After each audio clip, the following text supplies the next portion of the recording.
To the NFL. So ever since the Ravens made their massive trade for former Raiders edge rusher Maxx Crosby, there's been plenty of commentary about the team's expectations for 2026.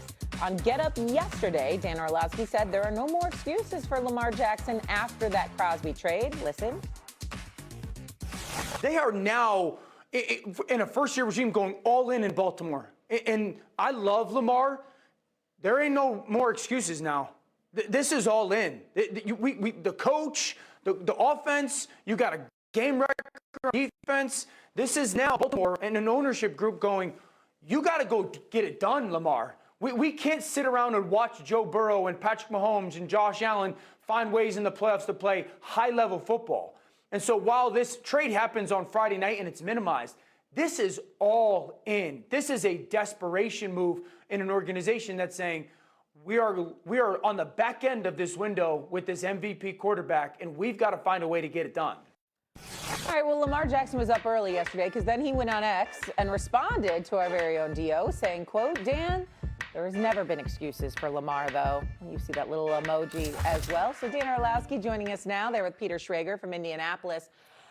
Dan, who is right? Do you think it's you or do you think it's Lamar? There's never been excuses for him. Well, good morning. I'd say this, Shay. I would never make this about me versus Lamar. I have the ridiculous amount of respect for Lamar Jackson. Why would I not? You know how stupid it would be for me to be disrespectful to Lamar. And so I've unbelievable admiration, respect, love. He's always been cool to me, which he shouldn't be because he's Lamar. So I've just nothing but unbelievable stuff to say about him. I don't think what I said is wrong. I don't think that I've said this about Josh Allen as well. I was the one last year who said, stop asking the question, does Josh Allen have enough to go get it done? Yes, he does. They're that type of players. Is it fair? No, it's not fair, but that's just their reality.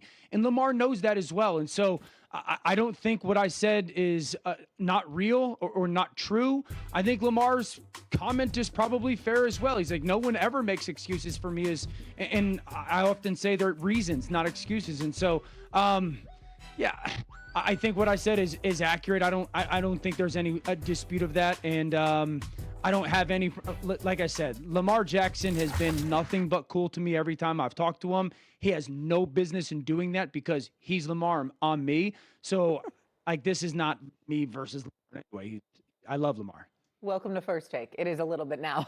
Go ahead, Stephen A. Well, first of all, Dan's so much to learn for Dan Orlovsky, so much to learn. First of all, Dan, you know what? You don't have any reason to let him know that the pressure was going to be on him. And Sure. He was right. Lamar Jackson is right. The pressure is always on him. My issue with what you said, Dan, and where I side with Lamar totally against you in this regard, is this. So Maxx Crosby is going to vastly improve their defense to a point where we don't have to be concerned about that defense any longer. He's only one individual. I know how great he is. He's a future Hall of Famer. He's an absolute stud. But they were 30th against the pass. I have concerns collectively about what Baltimore's defense is going to be because this is not the days of Ray Lewis with Ed Reed and the rest of the crew. That's my issue. And so when I look at Lamar Jackson, I expect him, of course, the pressure is going to be on him. He's absolutely right. It always is on him.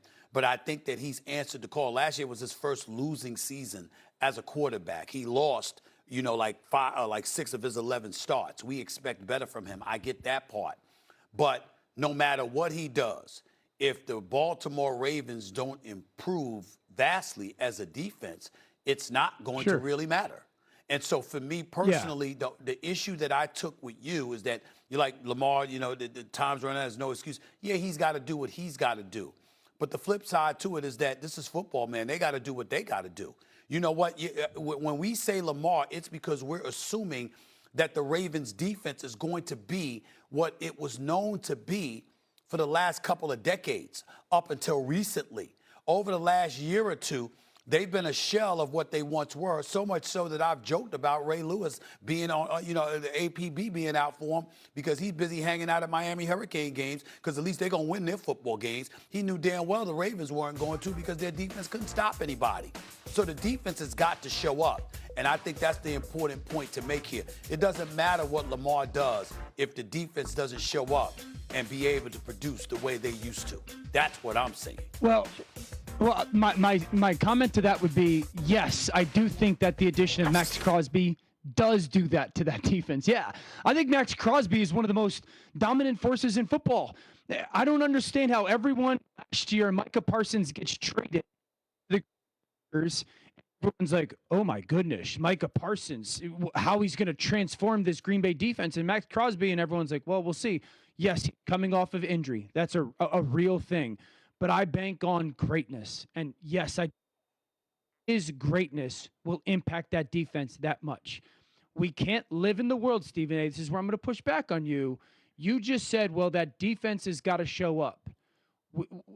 Yes, we have seen great quarterbacks in our league play awesome in the playoffs. The defense not show up, and on the next day, people be like, quarterback didn't get it done. So let's be I disagree with that. Encompassing fair. I disagree with that. But I'm going to let Peter get in here, but I disagree with that. I think when a quarterback has played spectacularly and their defense didn't get it done, I think we are aware enough to point that out. We've seen Josh Allen give Buffalo a lead with 13 seconds left, and they blew it. We didn't walk away talking about Josh Allen didn't get it done. We walked away talking about how Buffalo didn't get it done for him. Yeah, some people have. Before Peter jumps in, I listen. These quarterbacks, they don't get excuses from a lot of people. Dak Prescott's in that group as well. Jalen Hurts is in that group as well, where it's like, you're that good of a player. You've proven to be that good of a player that you can overcome some deficiencies. I think Lamar's in that group. Go ahead, Trey. It's a time. Yeah, I look at C.J. Stroud and how he played against the Patriots. I look at Justin Herbert and how he played against the Patriots. We go down the list of all these quarterbacks, and until you win one, you're going to deal with the heat. I appreciate Lamar's tweet. I like that he put the little smoking emoji on it. I'm here for it. It makes for good drama. It's good talk. But the truth of the matter is, he's got a first-year play caller in Declan Doyle, who's 29 years old. He's got a first-year head coach in Jesse Minter, who has never coached an NFL game before. He just lost the best center in football in Tyler Lindenbaum, who is sent over to the Raiders. There are actual obstacles for Lamar beyond just, hey, we got Maxx Crosby, but no one wants to hear it. And that's the shame of it. And that is just the world we're living in. He's right. Dan's right. Like, Jalen Hurts won a Super Bowl, and less than 6 months later, we're saying, what's wrong with Jalen Hurts? That's the world we live in. Yeah. That is what it is. And then when you rise above, you get the crown like you did with Sam Darnold, and everyone said, okay, he's the man. That was amazing. Sam Darnold, for at least a couple months, you're good in our eyes. There were moments, though, I feel like the Ravens, maybe not specifically Lamar Jackson, did get the benefit of the doubt, did get excuses. Like, I remember, I think it was 2020 when Derrick Henry ran all over them with the Tennessee Titans. Well, they had a bad run defense. They went in and addressed that. Then we have the drops, the Mark Andrews drop. They had issues with drops in 2019. Okay, well, the receivers are dropping the football. Okay. Well, now all those things seem to be erased outside the center position, because I agree with you, that's going to be a problem for Lamar. So now the pressure falls on the quarterback a little more this season. But I'm going to push back on both Peter and Dan. Let's look at it right here. Lamar Jackson, 6-7 as a starter, not 5-6, 6-7 as a starter. He played 13 games. He missed 4. He had a back injury. He had a hamstring injury. He had injuries to his knee, his ankle, and a toe ailment. He was not himself last year. I understand that we're going to look at it and we're going to say he's got to step up and produce or whatever. But we also pointed out how the Baltimore Ravens defense ranked 30th against the pass, if I remember. They were just awful, okay? So you look at them and you say to yourself, what you going to do about that? Because the history of the Baltimore Ravens, everything has hung its hat on their defense. When they won a Super Bowl, they won it with Trent Dilfer. They won another Super Bowl, it was with Joe Flacco. It was their defense that was believed to have delivered the goods. And so you got Lamar Jackson over the last 7 years. He hasn't gotten it done. When he's played poor in the postseason, we pointed it out. But when he's played great, we've pointed that out too. okay? And so now it's like, but the Baltimore Ravens weren't what they used to be.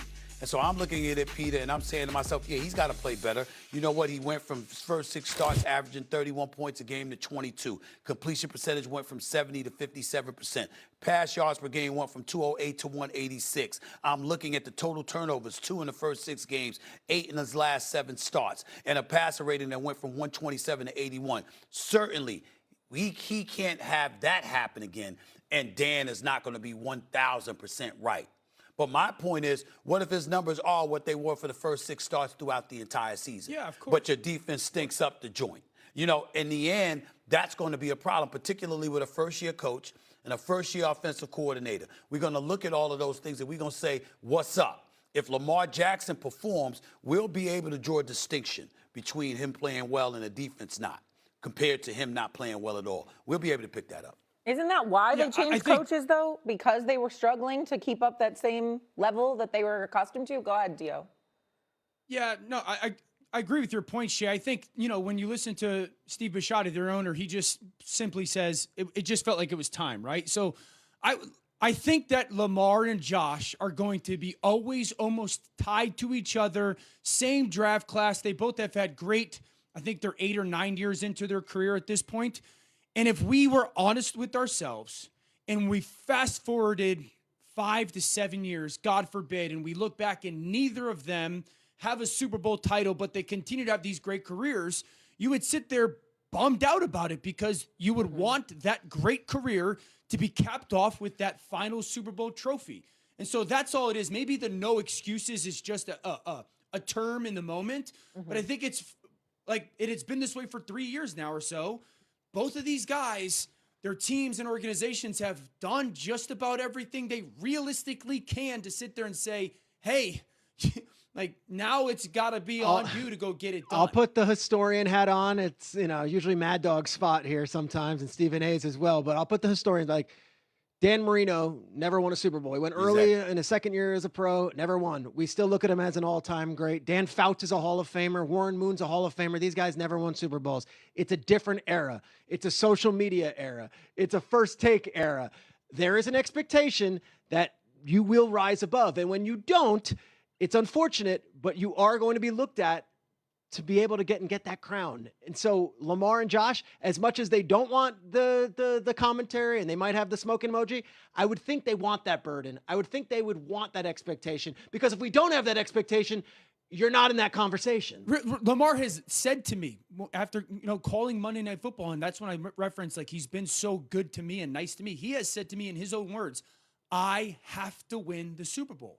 And so that's him acknowledging that heavy is the weight that wears the crown. You got it. That was good. You did. Yeah. So I have to Smoking confess, emoji. I have to confess, I'm very impressed with Peter Schrager, because he said during that soliloquy, he said to that during that soliloquy, there's the social media era and stuff like that, and then he said the first take era.